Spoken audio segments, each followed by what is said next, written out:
Hello guys, welcome back to my channel. আজকের ভিডিওতে আমি যে টপিকটা নিয়ে ডিসকাস করব, ভীষণ অবভিয়াস একটা টপিক। গতকালই সকালবেলাতে হিন্ডেনবার্গ একটা টুইট করেছিল, যে টুইটটা ছিল something big is coming India. তো কি আসার কথা ছিল, কি এসছে, সেটা তো প্রত্যেকেই এবার বুঝতে পেরেছেন যে অ্যাকচুয়াল ঘটনাটা কি। যারা জানেন না তাদের জন্য এই ভিডিওটা, এবং এর সাথে আমি যেটা বলতে চাইবো যে সোমবার দিন মার্কেট কিভাবে এই জিনিসটাকে রিয়্যাক্ট করতে পারে এই বিষয়টা নিয়ে। ওকে, তো প্রথম যেটা কথা সেটা হচ্ছে পুরো ঘটনাটার একদম ডিটেলসে যাওয়া যাক। কিছুদিন আগে হিন্ডেনবার্গ আদানি গ্রুপকে টোটালি শর্ট করেছিল, এবং শর্ট করার পর তারা একটা রিপোর্ট পাবলিশ করে। সেই রিপোর্টের ডিসক্লেমারে লেখা ছিল যে আমরা আদানি গ্রুপের প্রত্যেকটা স্টকে শর্ট করেছি এবং এরা ম্যাল প্র্যাকটিসেস করছে, অর্থাৎ ঠিকঠাক মানে কর্পোরেটের যে রুলস রেগুলেশনস আছে সেই সমস্ত কিছু ফলো করছে না। 3-4টে লেয়ারে মরিশাসে এবং বারমুডা যে দ্বীপ আছে সেখানে প্রচুর ফান্ড বানানো হয়েছে বিনোদ আদানির নামে, অর্থাৎ গৌতম আদানির যিনি দাদা তার নামে, যিনি এখন দুবাইতে থাকেন। এবং সেই সমস্ত ফান্ডগুলো থেকে বিভিন্ন দিক থেকে টাকা ঘুরে ঘুরে আসছে, এবং সেই টাকাটা অ্যাকচুয়ালি ইনভেস্ট হচ্ছে আদানি গ্রুপের স্টকে, অর্থাৎ এক প্রকার স্টক ম্যানুপুলেশন হচ্ছে, এবং সেই কারণের জন্য সেই র্যালিটা দেখিয়েছে। এটা ছিল হচ্ছে আগের বক্তব্য, আজ থেকে প্রায় 2 বছর আগে যে ঘটনাটা ঘটেছিল আমি সেটা নিয়ে কথা বলছি এখন। এই ঘটনার পর আদানি গ্রুপের স্টকের মধ্যে বিশাল বড় একটা ফল আসে, এবং আদানি এন্টারপ্রাইজ আজ অবধি সেই লেভেলটাকে উঠতে পারেনি, রাইট? এত বড় শর্ট পজিশন তৈরি হয়েছিল, এবং হিন্ডেনবার্গের যারা ক্লায়েন্ট আছেন তারাও শর্ট করেছিলেন। তো এ প্রসঙ্গে কয়েকটা জিনিস বলে নেওয়া ভালো। মার্কেটে দুরকমভাবে খেলা হয়, একটা হচ্ছে বাই করছেন আপনি শেয়ার, এবং সেই শেয়ারটাকে আস্তে আস্তে উপরে যাচ্ছে, আপনি খুব অল্প প্রাইসে কিনেছেন, অর্থাৎ লোয়ার প্রাইসে কিনেছেন এবং উপরে গিয়ে সেটা বেচেছেন। দিস ইজ কল লং করা। আর যদি আপনি শর্ট করেন তার মানে হচ্ছে আপনি উপরে বেচেছেন হায়ার প্রাইসে এবং নিচেতে এসে আপনি বাই করবেন, অর্থাৎ কভার করবেন। এটাকে বলা হয় শর্ট করা। শর্ট যারা করে তাদেরকে বলা হয় বিয়ার, লং যারা করে তাদেরকে বলা হয় বুল। জেনারেল যারা রিটেল পাবলিক তারা জেনারেলি শর্ট সেলার খুব কম হয়, রাইট?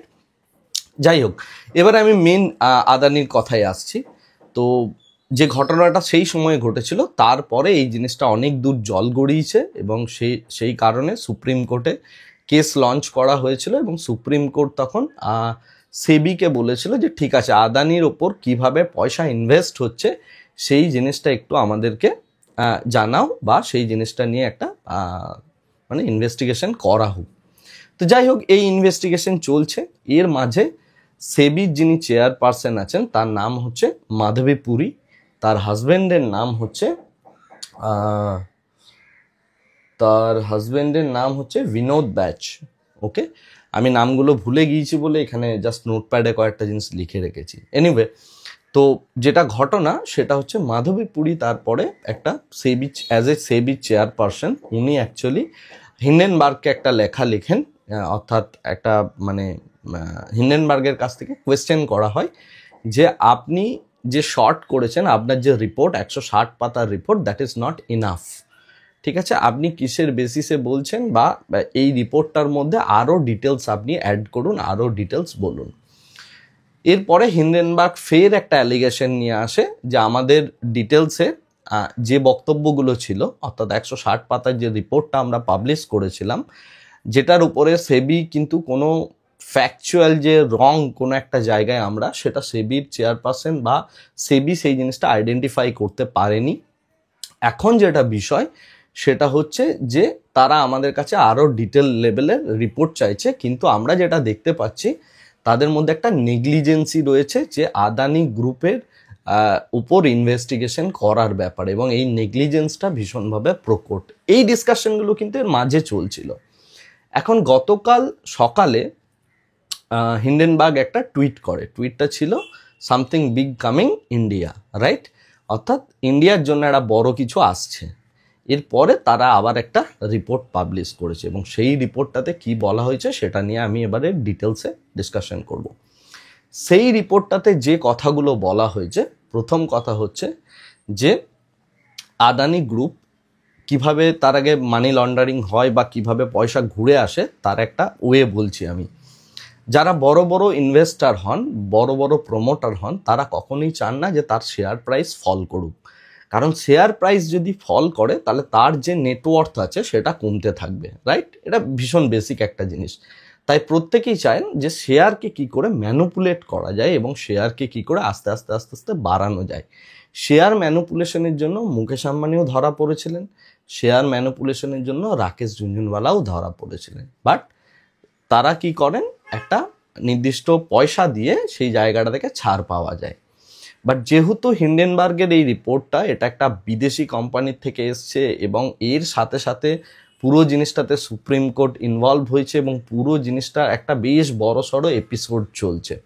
এই এপিসোডটা কিন্তু শেষ হবে না। কেন শেষ হবে না তার রিজনটাও বলছি এবং পুরো আরও যে ঘটনাগুলো চলবে পর্যায়ক্রমে সেই জিনিসটাও বলতে চাইছি এরপরে নেক্সট মানে কয়েক মিনিটের মধ্যে। তো যাই হোক, এখন জেনারেলি যারা এইভাবে পয়সাকে ঘুরপথে নিয়ে এসে নিজের শেয়ারে ইনভেস্ট করেন তারা কি করেন, তারা 3 থেকে 4টে লেয়ার বানান যে কোনো ফান্ডের, অর্থাৎ একটা ফান্ড, তার নিচে আরেকটা ফান্ড, তার নিচে আরেকটা ফান্ড, তার নিচে আরেকটা ফান্ড, 3টে কি 4টে লেয়ার বানানো হয়। কেন 3টে 4টে লেয়ার, এটা খুব ইন্টারেস্টিং। এরপরে কি হয়, হয়তো তলার ফান্ডটা থেকে পয়সাটা গেল কোনো একজন ভেন্ডারের কাছে, সেখান থেকে আরেকজন ভেন্ডারের কাছে, তারপরে সেটা ব্যাক করে এলো আমার ফান্ডে, আবার চলে গেল আরেকটা জায়গায়, আবার ঘুরপথে এসে আমার আরেকটা থার্ড ফান্ডে এসে চলে যাচ্ছে, রাইট? এরকমভাবে যদি আমি কোনো একটা টাকাকে ঘোরাই বিভিন্ন দিক থেকে, ইনকাম ট্যাক্স এবং সেবি এবং ইন্ডিয়ান গভর্নমেন্টের যে ল আছে সেখানে বলা আছে যে কোনো টাকা যখন এইভাবে মানি ট্রেলকে ট্র্যাক করবে কেউ, সে 3টে লেয়ারের বেশি যাবে না। ওকে, এই জিনিসটার ফায়দা নেওয়ার জন্য যেটা করা হয় সেটা হচ্ছে 3 লেয়ার্স বা মোর দ্যান 3 লেয়ার্স যদি বানিয়ে আমি একটা পারমুটেশন কম্বিনেশনে আমার একটা বড় অ্যামাউন্টকে বিভিন্ন জায়গায় সার্কুলেট করি, ইনকাম ট্যাক্স বা সেবি বা কোনো একটা অর্গানাইজেশন যখন সেটার এগেনস্টে মানে মানি ট্রেল খুঁজতে যাচ্ছে, তখন তারা কিন্তু ওই 3টে অবধি যায়, তারপরে আর ইনভেস্টিগেশনটা করে না, বিকজ এটা আমার রুলে লেখা আছে। সুতরাং কি হয় যে ওই মানি ট্রেলটাকে খুঁজে বের করাটা অতটা সহজ হয় না, রাইট? এই জিনিসটা কিন্তু মরিশাস এবং বারমুডার যে ফান্ডগুলো করা আছে সেইগুলো দিয়ে ম্যানুপুলেশন করা হয়েছে বলে হিন্ডেনবার্গ বলেছে। এটা আমার কথা নয়, এগুলো সমস্ত কিছু হিন্ডেনবার্গের কথা। এখন সেবি চেয়ারপারসন কিভাবে এই জিনিসটাই জড়ালো বা ঘটনাটা কি ঘটলো সেটা বলছি। মাধবী পুরী 2015 সালে একটা কোম্পানিতে ইনভেস্ট করেছিলেন আইআইএফএল এর থ্রুতে, অর্থাৎ কোনো একজন ব্রোকারের থ্রুতে তো ইনভেস্টমেন্ট হয়, তো এক্ষেত্রে ব্রোকার ছিল ইন্ডিয়ান ইনফোলাইন বা আইআইএফএল। তো আইআইএফএল এর থ্রুতে মাধবী পুরী টোটাল 60 কোটি টাকা ইনভেস্ট করেছিলেন তিনি এবং তার হাজব্যান্ড। এখন মাধবী পুরীর আমি একটু ব্যাকগ্রাউন্ড বলি, অর্থাৎ সেবির যিনি চেয়ারপারসন, উনি এর আগে আইসিআইসিআই সিকিউরিটিজে কাজ করেছেন এবং তার সাথে ব্যাংকিংয়ের সাথেও উনি যুক্ত ছিলেন। মানে একটু যদি আরও ডিটেলসে বলা যায় সেটা হচ্ছে চন্দা কোয়েল বলে যিনি ছিলেন আইসিআইসিআই এর যিনি সিইও ছিলেন, যিনি ভিডিওকন কেসের জন্য আইসিআইসিআই সিইও পদ থেকে চলে গিয়েছেন, মাধবী পুরী তার সাথে কাজ করেছিলেন। চন্দা কোয়েল একটা বেশ ভালো রকম মানে কি বলবো স্ক্যামের সাথে যুক্ত এবং এখন রিসেন্টলি উনি চেপে গিয়েছেন, বাট ওনাকে নিয়েও একটা সময় বড় মাতামাতি হয়েছিল। যাই হোক, তো এখন বিনোদ ব্যাচ যেটা করেছেন সেটা হচ্ছে মানে মাধবী পুরীর যিনি হাজব্যান্ড, আমি নামটা ভুলও বলতে পারি, আমার এই মুহূর্তে খেয়াল নেই যেহেতু আমি ইনস্ট্যান্ট ভিডিওটা বানাচ্ছি। এনিওয়ে, তো মাধবী পুরী এবং ওনার হাজব্যান্ড দুজন মিলে 2015 সালে যে কাজটা করেছেন সেটা হচ্ছে 60 কোটি টাকা ইনভেস্টমেন্ট করেছিলেন, মোটামুটিভাবে $10 মিলিয়ন। তো সেই সময় কারেন্সি রেট ছিল মোটামুটিভাবে 60, তো আমি ধরে নিচ্ছি 60 কোটি টাকার মতো ইনভেস্টমেন্ট করা হয়েছিল। সেখানে ইন্টারেস্টিংলি যে জিনিসটা বলা হয়েছে যে এই যে টাকাটা এসছে এই টাকাটার সোর্স অফ মানি যদি বলা হয় সেটা হচ্ছে স্যালারি, ঠিক আছে? মানে 60 কোটি টাকা তারা দুজনে স্যালারি নিয়ে সেটা ইনভেস্ট করছেন। ওকে ওকে আমি মেনে নিলাম সেটাও। তো সেটা ইনভেস্ট করা হয়েছে কোথায়? আইআইএফএল এর থ্রুতে, এবং পরবর্তীকালে 2018-তে মাধবী পুরী আইআইএফএলকে একটা চিঠি লেগে, যে চিঠিটার মধ্যে লেখা হয় যে এই যে ফান্ডটা ছিল আমি সেবি চেয়ারপারসন হতে যাচ্ছি বা আমি গভর্নমেন্টে যুক্ত হতে যাচ্ছি, গভর্নমেন্টের অর্গানাইজেশনে, তো যেহেতু কনফ্লিক্ট অফ ইন্টারেস্ট হবে তাই টোটাল শেয়ার হোল্ডার আমার হাজব্যান্ড থাকবে, যেটা প্রচুর স্কুল টিচার করেন, যে গভর্নমেন্ট এমপ্লয়ি হলে আপনি তো ট্রেড করতে পারবেন না, ইত্যাদি জিনিস করতে পারবেন না, ইনভেস্টমেন্ট করতে পারেন, বাট আপনি কি কনফ্লিক্ট অফ ইন্টারেস্ট থাকার জন্য আপনি কি করবেন, আপনি আপনার মায়ের নামে বা ওয়াইফের নামে অ্যাকাউন্ট খুলে ট্রেড করেন, রাইট? এটা প্র্যাকটিস এবং এটা সবাই করে। তো মাধবীপুরেও যথারীতি ওই পয়সাটাকে ওইভাবে দিয়েছেন। এখন এই যে ফান্ডটা যেটার মধ্যে পয়সাটা গিয়েছে সেটাকে বলা হচ্ছে আইপিই ফান্ড, ওকে? অর্থাৎ ইন্ডিয়ান ইনফো লাইনের থ্রুতে টাকাটা গিয়েছে মরিশাসের ওখানে বারমুডার একটা ফান্ডে, যেটার নাম হচ্ছে আইপিই ফান্ড। এই আইপিই ফান্ডটা হচ্ছে আদানি গ্রুপের 3 লেয়ারের মধ্যে একটা লেয়ার, ওকে? তার মানে সেবি চেয়ারপারসনের যে পয়সা সেটা আইআইএফএল এর থ্রুতে ঘুরে গিয়ে আইপিই ফান্ডের মধ্যে ঢুকছে, এবং সেই টাকা সহ আরও বিভিন্ন টাকা যেগুলো অ্যাকচুয়ালি ধীরে ধীরে ধীরে ধীরে ম্যানুপুলেশন করার জন্য ইউজ করা হচ্ছে আদানি গ্রুপের স্টককে। সুতরাং হিন্ডেনবার্গের যেটা অ্যালিগেশন সেটা হচ্ছে যে এক্ষেত্রে সেবি চেয়ারপারসন জড়িত, এবং কিছুদিন আগে হিন্ডেনবার্গ এই রিপোর্টটাও পাবলিশ করেছিলেন যে গৌতম আদানি এবং মাধবী পুরী একটা নির্দিষ্ট জায়গায় গিয়ে মিটিং করছেন, এবং প্রচুর এরকম মিটিংয়ের তারা বক্তব্য তুলে ধরেছিলেন, রাইট? যে এখানে কিন্তু টোটাল যে স্ক্যামটা হচ্ছে বা যে ঘটনাটা ঘটছে এর মধ্যে সেবি চেয়ারপারসন জড়িত। তো এই মুহূর্তে যেটা করা হচ্ছে সেটা হচ্ছে সেবি চেয়ারপারসনকে পুরো ঘটনাটার মধ্যে জড়িয়ে আনা হয়েছে, এবং তার বিভিন্ন অ্যাক্টিভিটিকে স্ক্রুটনি স্বরূপ তারা এই মানে রিপোর্টটা পাবলিশ করেছে, রাইট? নেক্সট যেটা কথা সেখানে হচ্ছে যে সেবি চেয়ারপারসন কিছুদিন ধরেই আরআইএফআই বলে একটা ফান্ড হয়, যেমন আপনি মিউচুয়াল ফান্ডে ইনভেস্ট করছেন, আদার বিভিন্ন ফান্ডে ইনভেস্ট করছেন, সেরকমের আরআইএফআই বলে একটা প্রোডাক্ট হয়, যে প্রোডাক্টের যে পয়সাটা সেই পয়সাটা অ্যাকচুয়ালি গিয়ে পৌঁছায় হচ্ছে ইনফ্রাস্ট্রাকচার প্রজেক্টের জন্য। তো কিছুদিন আগে সেবি চেয়ারপারসন আরআইএফআই প্রোডাক্টকে ভীষণভাবে প্রমোট করছিলেন, এবং তার বিভিন্ন বক্তব্যের সাথে সাথে উনি আরও বিভিন্ন রকম মানে 7-8টা পেপার যদি দেখেন আরআইএফআই প্রোডাক্টের উপর বের করেছেন, রাইট? রিসেন্টলি আমি এই কথাটা কেন বলছি তার একটা রিজন আছে।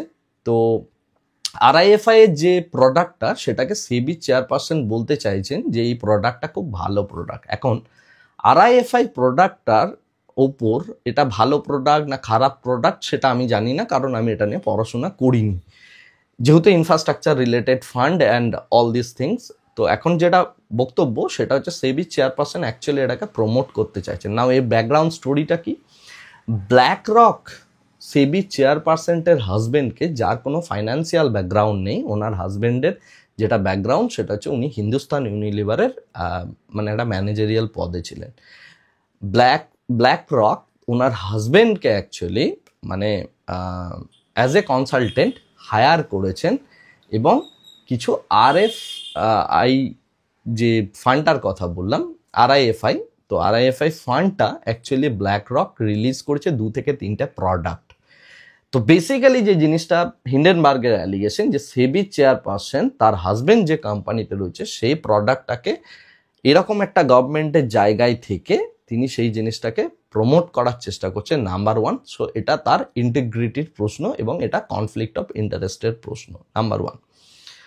নাম্বার 2 হচ্ছে যে ওনার যে পয়সাটা সেটাও ঘুরে ফিরে আদানি স্টকের মধ্যে ইনভলভ হচ্ছে, এবং এর সাথে সাথে পুরো জিনিসটার মধ্যে যে গেমটা চলছে সেটা হচ্ছে পুরো স্টক ম্যানুপুলেশন হচ্ছে, এবং এই স্টকের ম্যানুপুলেশনে সেবি চেয়ারপারসন তো ইনভলভ এবং তিনি জড়িত, যে কারণে কোনো ইনভেস্টিগেশন বা কোনো কিছুই এখানে কিন্তু রাইট মেথডে রাইট ওয়েতে হবে না, ওকে?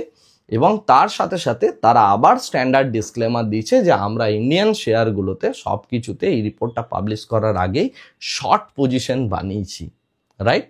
সো এটা হচ্ছে ফ্যাক্ট, যা বললাম আমি, এটা হিন্ডেনবার্গের বক্তব্য এবং তাদের বক্তব্য অনুযায়ী এটা হচ্ছে ফ্যাক্ট। এরপরে যেটা বিষয় সেটা হচ্ছে যে তাহলে সেবি চেয়ারপারসন কি করবেন বা তার হাজব্যান্ড কি করবেন। তার হাজব্যান্ড যেটা বলছেন যে আমি এই সমস্ত জিনিসের সাথে জড়িত নয়, জাস্ট এইটুকুই স্টেটমেন্ট তার কাছ থেকে এসছে, এছাড়া এখন অবধি কোনো স্টেটমেন্ট আমরা মাধবী পুরীর কাছ থেকে পাইনি বা ওনার হাজব্যান্ডের কাছ থেকে এই বিষয়ে ডিটেল যে একটা কথা বলা বা কোনো ডকুমেন্ট সাবমিট করা সেটা উনি করেননি। ওয়ারাজ হিন্ডেনবার্গ 3-4টে রিপোর্ট অলরেডি পাবলিশ করেছেন। নাও এবারে প্রশ্নটা হচ্ছে তাহলে মার্কেট কি হবে, রাইট? আপনার যেটা মনে হচ্ছে যে তাহলে সোমবার দিন মার্কেটের কি হবে, মার্কেটে কি হবে সেটা বলার আগে আমি কয়েকটা জিনিস আরও বলতে চাইছি। যে এইবারে যে অ্যাটাকটা করা হচ্ছে হিন্ডেনবার্গের তরফ থেকে সেটা কোনো শেয়ারের শর্ট সেলিং নয়, এই অ্যাটাকটা হচ্ছে সিস্টেমের ওপর অ্যাটাক, রাইট? যে the whole system, whole structure is corrupted, okay, and there is a lot of stock manipulation happening এই সেবি চেয়ারপারসনের থেকে, রাইট? এটা হচ্ছে ওনাদের অ্যাকচুয়ালি অ্যালিগেশন। মানে হিন্দিতে একটা কথা আছে যে কিসি কা আগার কাম তুম খারাপ না কর পাও না তো উসকা নাম খারাপ করো, রাইট? তো বিষয়টা হচ্ছে সেটাই, এটা এরকম টাইপের একটা অ্যালিগেশন যেটা ডিরেক্টলি এফেক্ট করছে টোটাল ইনস্টিটিউশনকে, ওকে, যে স্ট্রাকচার ইজ রং, ওকে। আর তার আগে আমি তো শর্ট পজিশন বানিয়ে রেখেছি, right? So market gap down opening হওয়ার চান্সেস অনেক বেশি, কারণ পলিটিক্যালি যাই হোক না কেন, পলিটিক্যালি যা খুশি হতে পারে, এ এটা বলছে, ও এটা বলছে, সে সেটা বলছে, এরকম প্রচুর কিছু হবে। এমনকি আমিও এক্সপ্লেন করছি এই জিনিসগুলোর কোনো ভ্যালু নেই। কেন ভ্যালু নেই?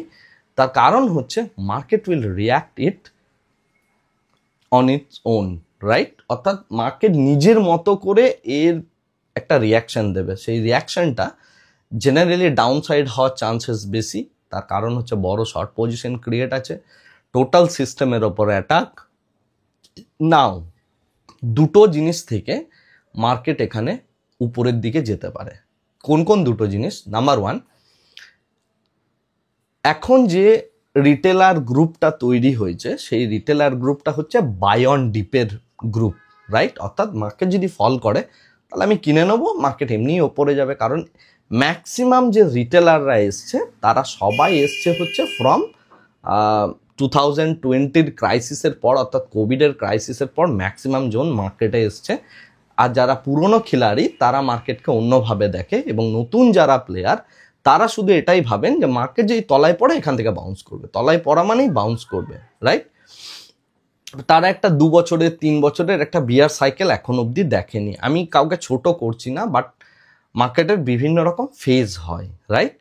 তো আগে যে ফেজটাই চলছিল, লাস্ট 5 ইয়ার্স যে ফেজটার মধ্যে দিয়ে মার্কেট যাচ্ছিল, সেটা হচ্ছে কি একটা স্টেবল গভর্নমেন্ট, মেজরিটি আছে গভর্নমেন্টে, এবং সেরকম একটা স্টেবল গভর্নমেন্ট এই জায়গাতে রয়েছে, রাইট? এবং একতরফাভাবে সমস্ত ডিসিশনস নেওয়া হতো গভর্নমেন্টের দ্বারা। নাও এখন যে গভর্নমেন্ট সেটা অতটা স্ট্রং গভর্নমেন্ট নয়, কোয়ালিশন গভর্নমেন্ট, নাম্বার ওয়ান।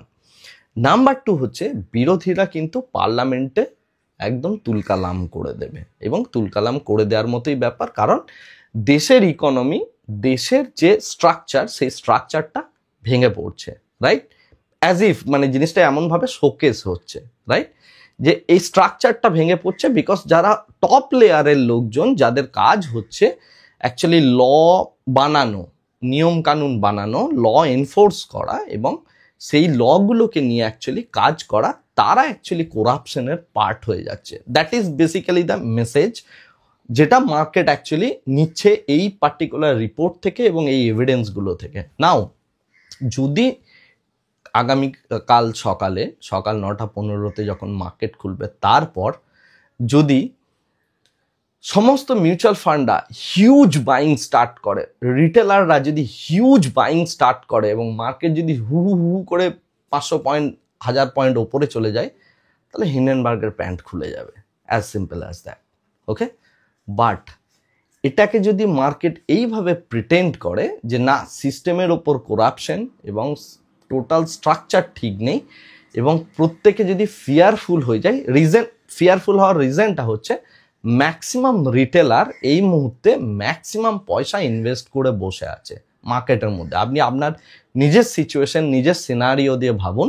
আপনার হয়তো 10 লাখ টাকা, 15 লাখ টাকা, যার যেরকম টাকা আছে, তারা সবাই সেই জায়গাটাতে কিন্তু পয়সা অলরেডি ইনভেস্ট করে বসে আছে।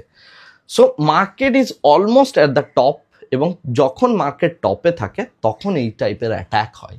দেখবেন 25,000 মার্কেটে গেল, জাপানের ক্রাইসিস এলো, 24,000-এ নেমেছে। মানে এই মুহূর্তে মার্কেটের যে পজিশনিং সেটা কিন্তু স্ট্রং বুলিশ নয়, যে স্ট্রং একটা বুলিশ মোমেন্টের মধ্যে নিউজটা আসছে, নো। এগুলো ট্যাক্টফুলি করা হয় এবং এমন একটা সিচুয়েশনে করা হবে যে সময় মার্কেট একটা জাস্ট বিয়ার সাইকেলে ঢুকতে যাচ্ছে বা এরকম একটা সিচুয়েশনের মধ্যে দিয়ে যাচ্ছে। তো সেই সময় ইন্টেনশনালি এই ট্রিগারটা করেছে। এখন মার্কেট যদি এটাকে একটা ক্যাটালিস্ট হিসাবে নেয় তো নেক্সট 1000 পয়েন্ট ডাউনফল এইভাবে হবে, সিম্পল। আর যদি এই জিনিসটাকে মিউচুয়াল ফান্ড বাইং হতে থাকে, তার সাথে স্ট্রং রিটেল বাইং আছে, তাহলেই একমাত্র এই জায়গা থেকে বাঁচবে। কারণ এফআইআই যারা আছেন, এফপিআই যারা আছেন, তারা কিন্তু এতটা বোকা নন।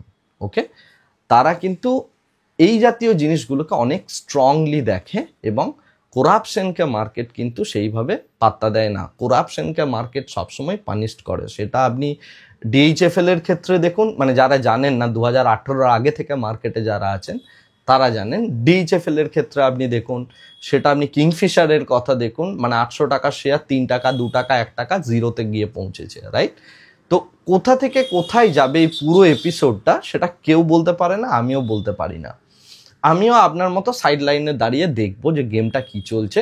বেসিক্যালি হিন্ডেনবার্গ যেটা কি করেছে সেটা হচ্ছে একটা পেট্রোলের বড় ট্যাঙ্কারের মধ্যে গিয়ে গ্যাস লাইট জ্বালিয়ে দিয়েছে, তেজলাই ছুঁড়ে মেরে দিয়েছে। এরপরে সেই ট্যাঙ্কারটা মানে বাস্ট করবে কিনা নাকি জল দিয়ে নেভানো হবে সেটা হচ্ছে এরপরে দেখার কথা, গভর্নমেন্ট কিভাবে রিয়াক্ট করে।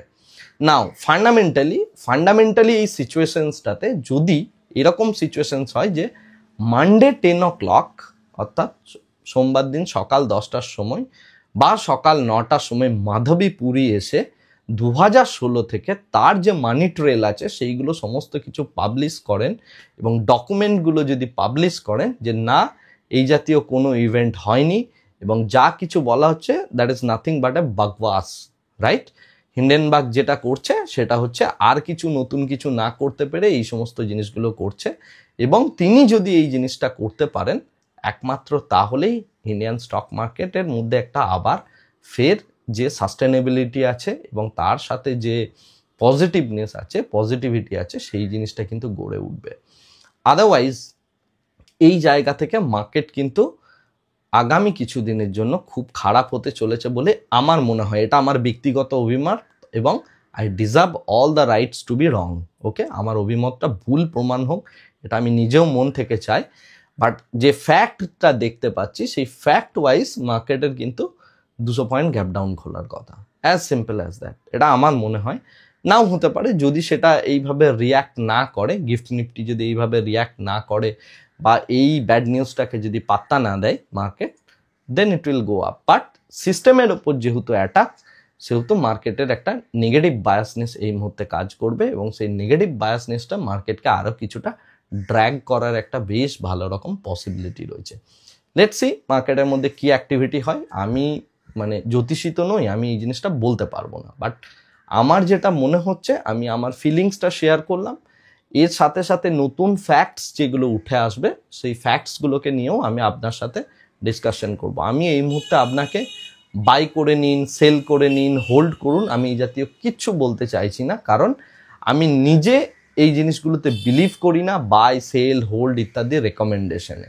অ্যাজ এ ট্রেডার আমি সবসময় একটা প্রবাবিলিটি অফ প্রফিটে খেলি, রিস্ক টু রিওয়ার্ড ফলো করে খেলি। আমার নিজস্ব সিস্টেম আছে, আমি সেই সিস্টেমগুলো দিই, ম্যাক্রো ইকোনমিক্স মাইক্রো ইকোনমিক্স কী বলছে সেই জিনিসটা নিয়ে এবং শর্ট টার্মে কী কী পেন রয়েছে, লং টার্মে কী কী পেন রয়েছে সেইগুলোকে ফ্যাক্টর করে আমি ট্রেডিং ডিসিশনস নিই এবং আমার যে সমস্ত ট্রেডিং ডিসিশন সেগুলো আমার জন্যই রিজার্ভ। তার কারণ হচ্ছে আমার নিজের কিছু লিমিটেশন আছে, আমার হার্ড আর্ন করা মানি, তার ওপর আমার একমাত্র মানে দায়িত্ব যে আমি সেটাকে কিভাবে মানে নিয়ে যাব, সেটাকে আমি ফিক্সড ডিপোজিটে রাখবো না মিউচুয়াল ফান্ডে রাখবো, না সেটাকে নিয়ে আমি ট্রেড করব, না আমি পয়সাটা সমস্ত মার্কেটের বাইরে বের করে নিয়ে গিয়ে চুপচাপ বসে থাকবো। এবং আমি চাই না যে আমার কোনো ডিসিশন আপনার ট্রেডিং ডিসিশন বা আপনার ইনভেস্টমেন্ট ডিসিশনকে ইনফ্লুয়েন্স করুন।